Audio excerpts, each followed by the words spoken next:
மகா பெரியவா திருடிகளே சரணம். நல்லது நடக்கும், நல்லது மட்டுமே நடக்கும். இன்னைக்கு நம்ம மகா பெரியவாவை எப்படி நம்பணும் அப்படிங்கிறத தான் சொல்ல போகிறோம். சரிங்களா? சிவராமகிருஷ்ண சாஸ்திரிகள் அப்படின்னு மாயவரத்தை சேர்ந்தவர். ஆன்மீக சொற்பொழிவு நல்லா செய்வாங்கன்னு வச்சுக்கோங்களேன். நம்ம என்ன சொல்கிறது, ஒரு சிலர்லாம் பேசுனாங்கன்னா படித்தவங்களுக்கு மட்டும்தான் புரியும்னு சொல்லுவாங்க. ஒரு சிலர்லாம் பேசுனாங்கன்னா படிக்காதவங்களுக்கு புரியும். எப்போ போய் நம்ம உக்காந்தோம்னாலும் நமக்கு புரியும். அவருடைய சொற்பொழிவு அப்படின்னா மக்கள் அப்படி ஒரு சந்தோஷமாக போவாங்க. ஏன்னா அவங்களுடைய கவலைகள் எல்லாத்தையுமே மறந்துடுவாங்க. அவங்க என்ன சொல்கிறாங்க, இன்னைக்கு என்ன நமக்கு கருத்து சொல்கிறாங்க அப்படிங்கிறத மக்கள் அப்படியே ஆவலாக பார்த்துட்ருப்பாங்கன்னு வச்சுக்கோங்களேன். இதில் என்ன ஒரு ஒரு ஒரு அதிசயம் அப்படின்னு பார்த்தீங்கன்னா, நல்ல சொற்பொழிவாட்டுட்டு இருந்தவர் திடீர்னு பேச முடியாமல் போயிடுச்சு. என்ன நடந்துச்சு அப்படின்னா, திடீர்னு ஒரு நாள் அவருக்கு விஷஜுரம் மாதிரி வந்திருக்கு. அவரை ஹாஸ்பிட்டல் கூப்பிட்டு போயிருக்காங்க, எல்லாமே பார்த்துருக்காங்க. அவங்களும் ட்ரீட்மெண்ட்லாம் கொடுத்துருக்காங்க. ட்ரீட்மெண்ட் கொடுக்க ஆரம்பித்து ஒரு 2-3 நாள் கழித்து அவருடைய பேச்சு குறைய ஆரம்பிச்சிருச்சு, கொளர ஆரம்பிச்சிருச்சு. அப்புறம் பேசவே முடியாமல் நின்று போயிடுச்சு. அவருக்கு நமக்கு பேச முடியல, ஏன்னா அவருக்கு பேச்சு தான் தொழில் இல்லைங்களா? அவர் பேசுறது தான் அவருக்கு. அதுவே என்னால் செய்ய முடியல அப்படின்னு அந்த ஷாக் என்ன பண்ணிடுச்சு அப்படின்னா, அவரோட புத்தி பேதலிச்ச மாதிரி ஆகிடுச்சு, சித்தப்பிரம பிடிச்ச மாதிரி ஆகிடுச்சு. அவருக்கு என்ன பண்ணுறோம், நம்ம எங்கே இருக்கோம், நம்ம என்ன செய்கிறோம் அப்படிங்கிறது எதுவுமே தெரியல அவருக்கு. அவ்வளோ ஸ்லோகன் சொன்னவர் எனக்கு எதுவுமே தெரியாத ஒரு பச்சை குழந்தை மாதிரி ஆயிட்டார். அவங்க வீட்லேயே எல்லாரும் எங்கெங்கெல்லாம் ட்ரீட்மெண்ட் போக முடியுமோ அவ்வளோ ட்ரீட்மெண்ட்டும் பார்த்துட்டாங்க. அதில் கடைசியாக ஒரு டாக்டர் என்ன பண்ணுறாரு அப்படின்னா, இது மனம் சம்மந்தப்பட்டது, எங்களால் மனம் சம்மந்தப்பட்ட வியாதிக்கு குணப்படுத்த முடியல, நம்ம என்ன செஞ்சோம்னாலும் அது சரியாகாது, அதனால் நீங்கள் தெய்வத்துக்கிட்ட விட்டுருங்க அப்படின்னு ஒரு வார்த்தை அவர் சொல்கிறார் டாக்டர். அப்போ அவங்க குடும்பத்தாருக்கு ஒருத்தருக்கு மட்டும் என்ன பண்ணுதுன்னா, அந்த தெய்வத்துக்கிட்ட விட்டுருங்க அப்படின்னு சொன்ன உடனே அவங்க பண்ண தப்பு ஞாபகத்துக்கு வருது.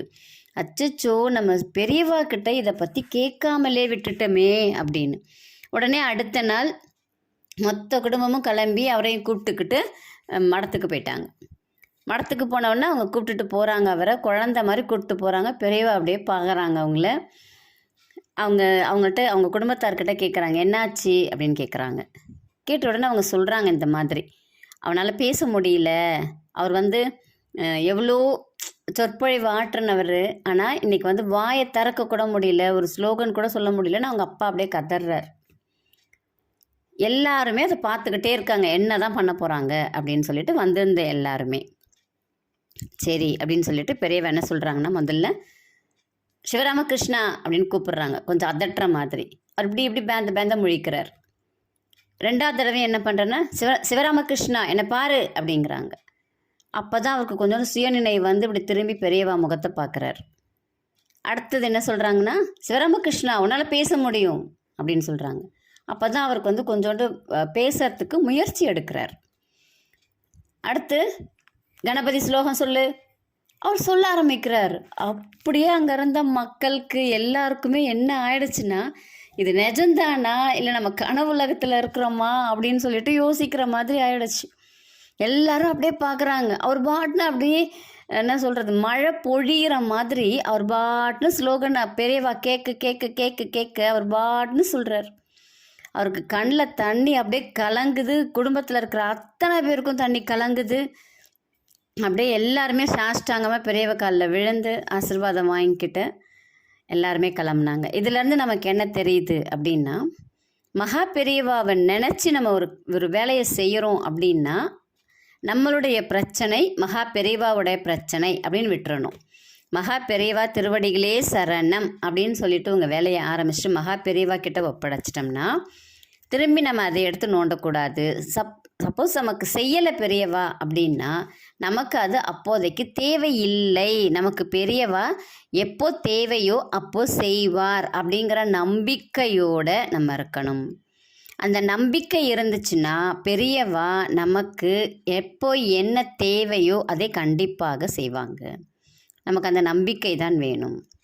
ரொம்ப எளிமையான வழி. நமக்கு தேவையானது எல்லாத்தையுமே பெரியவா நமக்கு எப்பப்போ தேவையோ அப்போ செய்வாங்க. நம்மளுடைய பிரச்சனைகளை பெரியவாவுடைய பிரச்சனையாக நம்ம ஒப்படைச்சிட்டு கம்முன்னு இருக்கணும். அவ்வளோதான் நமக்கு தேவையானது, நம்ம செய்ய வேண்டியது. ரொம்ப எளிமையான வழி. உங்களுக்கு ஜாதகம் பார்க்கணும், மலர் மருத்துவம் கற்றுக்கணும், மலர் மருந்துகள் வேணும், மலர் மருந்தை பற்றி ஆலோசனைகள் வேணும் அப்படின்னா இந்த பதிவில் வரக்கூடிய எண்ணுக்கு தொடர்பு கொள்ளுங்கள். நல்லதே நடக்கும். மலர் மருத்துவம் பார்த்தீங்க அப்படின்னா ஒரு 15 நாள் கிளாஸ் தான், அது ஒரு 1/2 hour தான் எடுப்பேன் ஃபோனில்.